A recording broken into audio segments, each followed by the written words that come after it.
Okay, so hello and welcome back to the channel. This week we're going to be jumping right back in time and we're going to take a look at my first ever short film. This is one that I made at university, so let's just jump straight into that. We're going to be going through it, we're going to analyse it, we're going to evaluate it, we're going to see what I would have done differently if I did it now, and let's just laugh at how bad it probably was. Let's jump straight to it. Okay, so yeah, the film we're going to look at today is a short that I made in my first term at university, and it's called SunDial Dreams. Now, this was the first project I did at uni, and it was actually the first short film, whatever I'd ever made. A lot of people had made other projects like short films at college or at school. I didn't do media at college, so this was not something I'd done before. So this really was the first time I'd ever done something like this. And don't worry, that's not to get an excuse out there early, that's just the reality of how this project was put together. So having never made a short film before in my life, obviously I learned a hell of a lot on this project. And I think the first thing to really say is that is always going to be the case regardless of what level you're at. If you've been studying for years or if you've never studied film at all, when you first make a short film, you're going to learn a hell of a lot. Now, will most of this learning be through mistakes? Probably yes. If not, then you got very lucky. But the best way to learn is to do it on set, on location, when you're actually making a short film. For the years of videography that I've done since university, the most I've ever learned about filmmaking has still been on sets, even if it's tiny micro budget or no budget at all, making a short film. It's not a phrase I've made up myself or have any claim to, but filmmaking is problem solving. For all the creative elements, for all the technical elements, and all of the production elements that go to it, what often happens on a film is that something goes wrong and it's on the filmmakers to solve that problem, and that's really how the film gets made. Again, if you can get through a project without mistakes, then either you've planned it especially well or you've gotten especially lucky. But for the most part, things go wrong, and how you kind of address and tackle those things is really the metal of a filmmaker, especially when you're learning.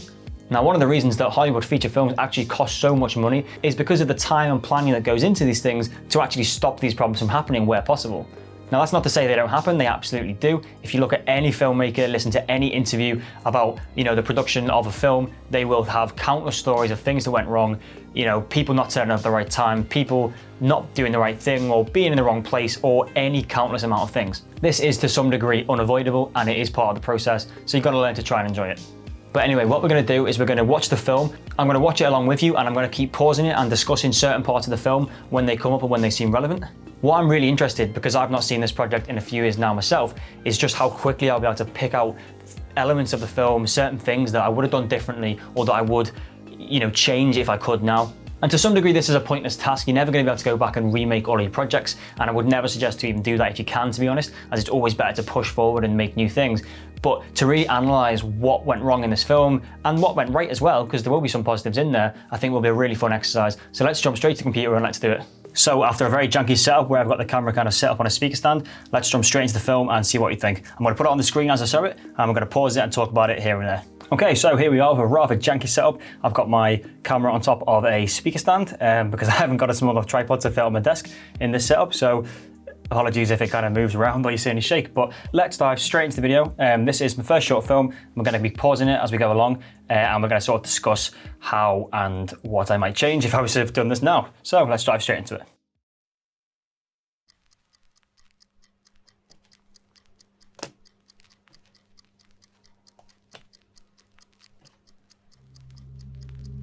So first fun fact, none of this film looks good because it was all shot on crap cameras. I think we shot on the Canon XF100, which is a cheap documentary camera. Maybe it would have been good, 10 to 15 years ago, but it certainly doesn't match up to modern standards. But this was the camera we had available in first year of uni, and it was a great camera to learn on. It kind of was very, very simple to kind of use, did little things for you, so it was very good to learn on and to kind of, make our first piece of content with. The opening shots of this film actually were shot on my iPhone, as they were added in slightly later. I think we'd gone back to my lecturer and kind of discussed what was, good and bad about the film, and he'd said basically that, he didn't think it had any sort of bookend. It didn't have a beginning and end. It just kind of went, and it, the structure wasn't right. So we added this shot in with my iPhone 5 years ago, which, it might have looked good now, but back then didn't. So hence the jankiness. But this is also my mum's wedding photo album, which worked quite well because I needed a historical looking picture, and obviously with no resources or money, didn't have any ability to make that. So I managed to pick out my mum's wedding album and use that.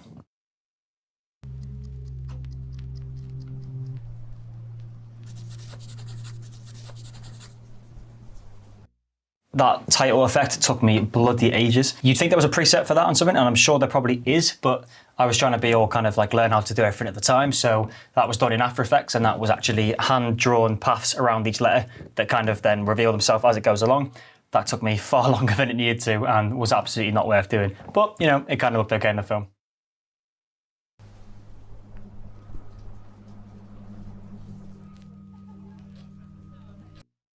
Now, shooting inside a pub is actually quite difficult to do. Getting permission can be hard unless you've got money, and there's a lot of background noise and all that kind of stuff. So I was actually very fortunate here. I was working at the Boathouse, which is a pub near where I live at the time, and they were, you know, generous enough to let me come in before we opened and actually do a bit of shooting in there. So, yeah, this is actually a shot that you wouldn't necessarily be able to get very easily, so it's okay.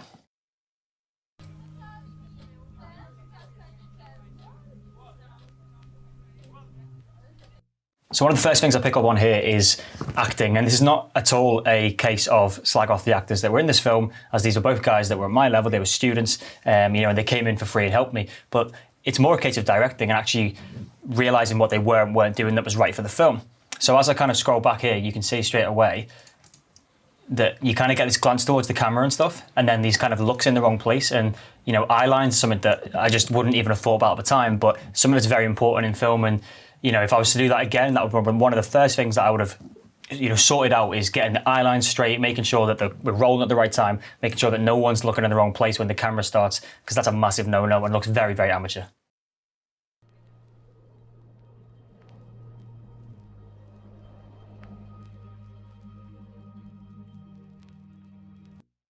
Another very amateur thing right at the beginning of this film. If you're going to pan the camera in a film, it needs to be either fast enough to be a whip pan, or it needs to be slow enough that you're going to catch all the detail. If you go back and have another look here, as we come through this shot, as it comes into the house here and goes across, you're kind of getting, it looks crap. It's hard to explain, but you're not getting a lot of detail. A lot of it's being lost in the pan, and it's not really doing anything to reveal any character or anything like that. So essentially it's a wasted shot that I would get rid of and not do.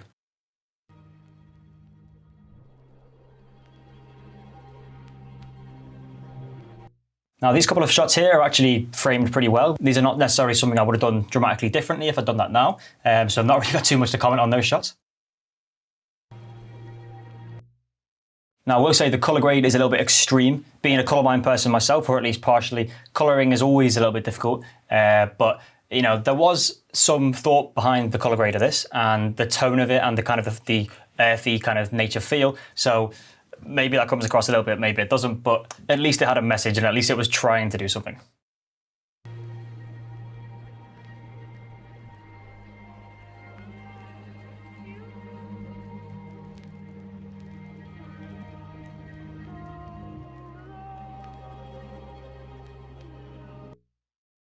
Now, I've not got too much to say what's wrong with that. You're establishing that the leaf's important with the close-up.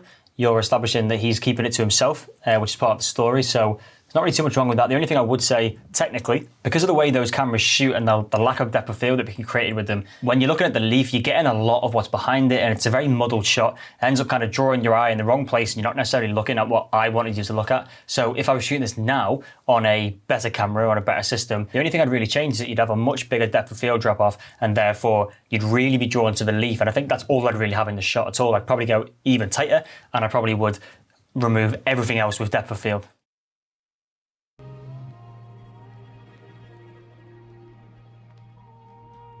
This is lit horrendously. Now, this shot here is a sort of classic, POV shot, but it actually looks fine. It's all natural light, and I think this was another reshoot, but most of the light coming in from the window, you get this kind of shadow on his face here, which actually looks fine. It's quite dramatic, it's quite moody, so I wouldn't actually change too much with the shot.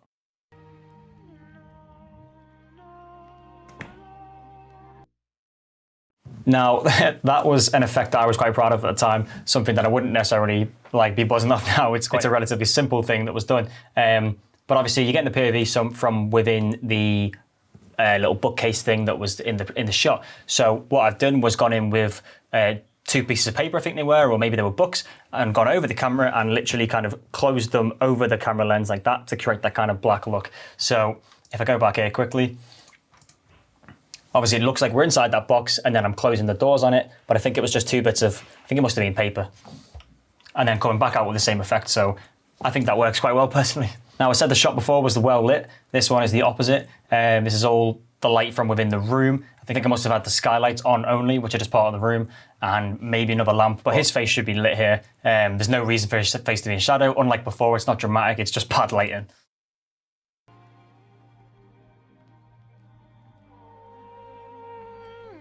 That was my very quick skills with the prop work, taking little big chunks out to show age.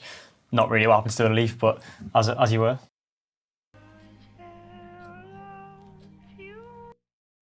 So again, the framing of these shots is actually fine. Not too much I'd change of it. I think we'd kind of learnt basic composition and framing by this point, so there isn't too much wrong with it there. Again, on a different camera, you'd have a much bigger depth of field here. I don't like that the window and everything in the background is so just, it's a real part of the shot. It's distracting. It takes away from what you're looking at. If I could have this shot again, I'd try and have it so that the depth of field would drop off, just behind the actors, and then that's all we're really seeing.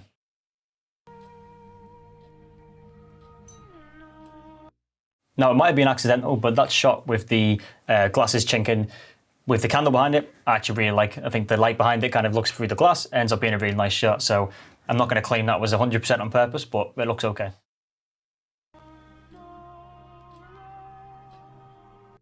Now, 2 massive problems with this shot. So I was trying to be really clever and have him come into the hole and still be able to see her in the background. But now what this shot should be, and what I'd absolutely do if I was doing it now, would be to pull the camera around and have it angled straight only into the room, so that when you see him coming out, it's right in the foreground.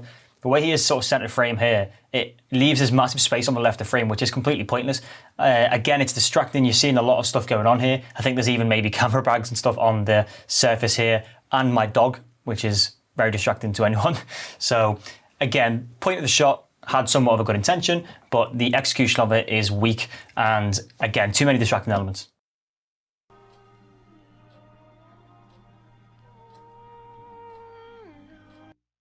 So as I mentioned again, we probably should have seen another close-up there. The leaf is the point of the shot. He's trying to show that he's got the leaf, that he's still looking at the leaf and all that kind of stuff, but it's in shadow, it's not really seen in the shot, and again, there's too much else going on, so it's not a focal point where it absolutely should be.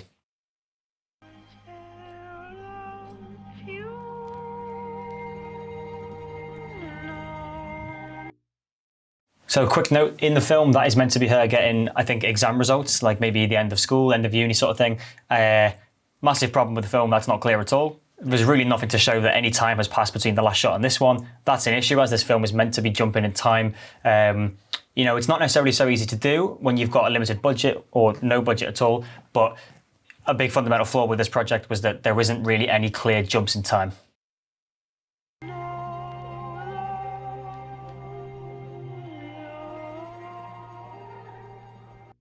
Again, in terms of composition, there's actually not much I don't like about that. I probably wouldn't shoot it too differently now. It's a nice wide shot, you're getting the nice location in shot, and you're getting them be the only thing that's really important in the frame, which is exactly what you want.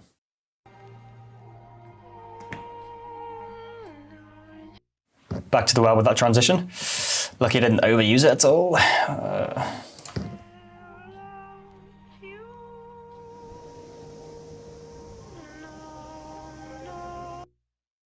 Now, this is a good example early on, even with very limited experience or understanding of, filmmaking, how to use the weather and the natural lighting where you're shooting to your advantage. Now, we intentionally shot this at sunset, knowing that if it was a sunny day, we'd have this kind of nice light behind them. This is a location that I know well. It's one that I've photographed, many times over the years since, and I knew the sunset set there across the water. So I knew if we got there at the right time, we'd get this in the film. Now, personally, I think this works really well. I think it kind of really adds to this scene. It adds to the cinematography, if you can call it that. And I think it does a lot to help this scene.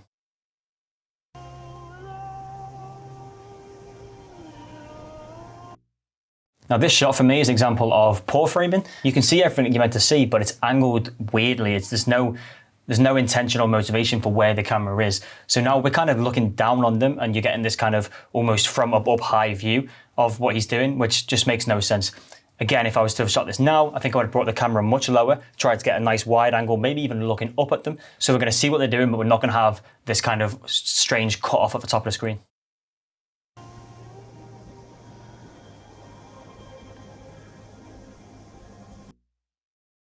Again, I don't want to kind of pile on the actors because we were all very young and very inexperienced, but there's stuff happening here with both characters where they're just not really doing anything with themselves. You know, he's pulling the leaf out of his pocket. He kind of takes too long to do it. Maybe we could have done a second take because it doesn't come out straight away.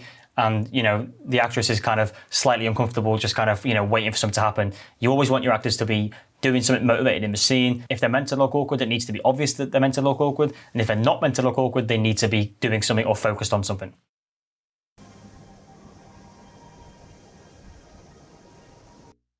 Now, the tilt there actually is fine. That's actually something that I probably don't do enough of now. I'm probably a little bit adverse to going back to the well and to the kind of, you know, age-old camera tricks, but I think that works well. I think it travels with the shot and allows you to see what you need to see from the right angle, so no problems there. Now, quickly here, this is another issue I came across being a first-time filmmaker. I was absolutely not comfortable with asking these two actors to kiss. Whether or not that was something they wanted to do or they were comfortable doing should have been something that was talked about in casting way before we shot. It's absolutely something you need to be very careful with when you're shooting. You need to make sure you don't make your actors feel uncomfortable. You can never spring stuff like that on them. They need to know going in. But of course, it was in the script, so this should have been something that was brought up earlier. But as I said, in the moment, I did not feel comfortable saying, you know, can you now sort of kiss each other? So this moment kind of comes across a little bit overly friendly, and it doesn't really give the right emotion. They're meant to be a couple, they're meant to be in love, they're meant to be actually getting married at this point, or he's actually just proposed to her. So, you know, this makes absolutely no sense, and really they should kiss at this point.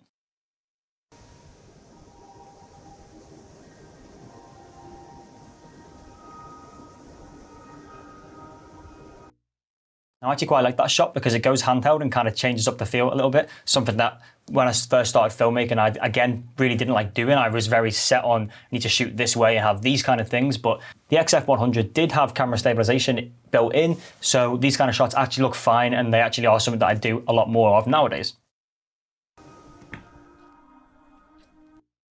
That transition again.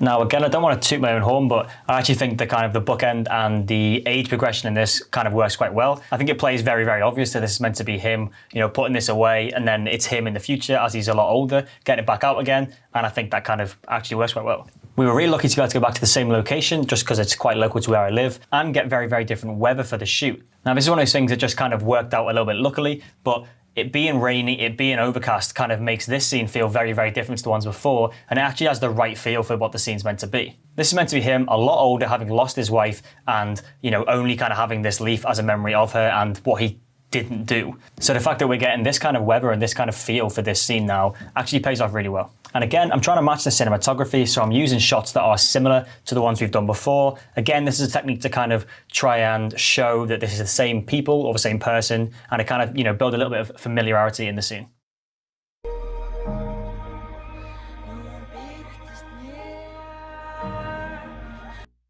One thing I do find really funny is that the iPhone stuff that was shot outside actually looks a lot better than the XF100 stuff. That says a lot about cameras and mobile phones and, you know, how good they have become in the last couple of years.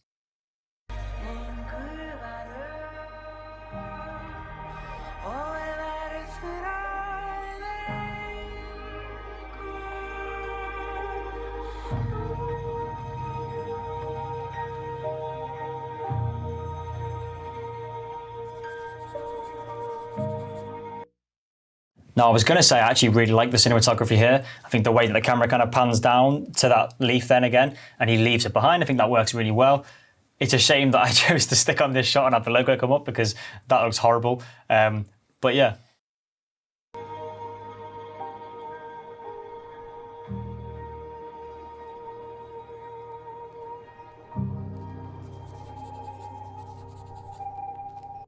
See, I think if I'd done that shot again, I would have had the camera maybe be behind the plinth that he put the leaf on, left it, and have him, you know, right in the center of shot as he walks away, and kind of have him still be in the center of frame. The problem is then he walks out of frame. We've got this kind of weird distracting shot of the bush, and then he kind of walks back in, and then it fades to black. So again, there's too much of the shot that just doesn't do anything, and it kind of adds nothing to this film.